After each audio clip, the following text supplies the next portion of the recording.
Սահմանապահ Չինարիում օր չկա, որ կրակոցներ չլինի։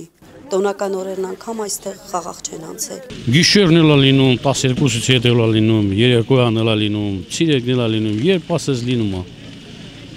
Չինարի կրակոցը հետելա չի գդրում։ Գյուղացիների խոսքով կրակոցներից վնասվել են տների տանիքներ, պատուհաններ։ Սորվա օրը մի շիֆերը 4000 ռուբլի արժի, ընել Բերթում։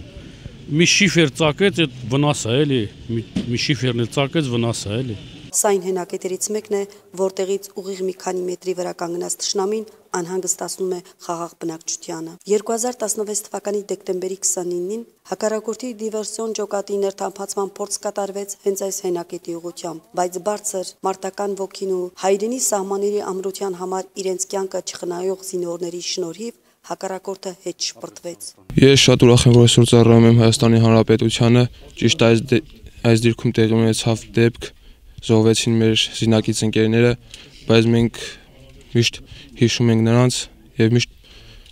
պատրաստ ենք պահպանել մեր դիրքը։ Մենք հպարտորեն միշտ պահպանում ենք, զգոն։ Ամենակարևորը մենք ուրախանում ենք, որ մեր կողքին ունենք ձեր նման հայ ժողովուրդը մեր կողքին է, սիրված ենք բոլորի կողմից ու այդ մեզ ավելի է ուժ տալի, մենք միշտ պատրաստ ենք ջախջախենք թշնամուն։ Հայաստանի Հանրապետության գլխավոր դատախազ Արթուր Դավթյանը այցելել էր Չինարի համայնք, հանդիպելու համայնքի բնակիչներին, զինվորներին։ Մարտական հենակետում գլխավոր դատախազը զրուցեց զինծառայողների հետ, ծանոթացավ նրանց ծառայության պայմաններին։ Հարկ է, որ մեր զինվորը սահմանին կանգնած վստահ լինի, որ յուրաքանչյուրս ենք անհրաժեշտ պահին զինվոր, անկախ նրանից մայրաքաղաքում ինչ պարտականություն ենք կատարում եւ ինչ պատասխանատվություն ենք ստանձնել։ Եվ հարկի որ յուրաքանչյուր Հայաստանի քաղաքացի գնահատի, արժևորի սահմանամերձ գյուղում բնակվող յուրաքանչյուր քաղաքացու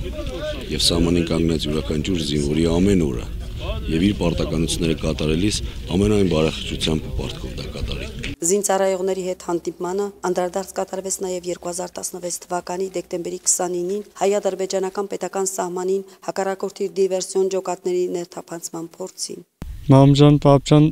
ծառայությունը նորմալ ասում է, շնորհավոր եմ ձեր սաղ նոր տարին։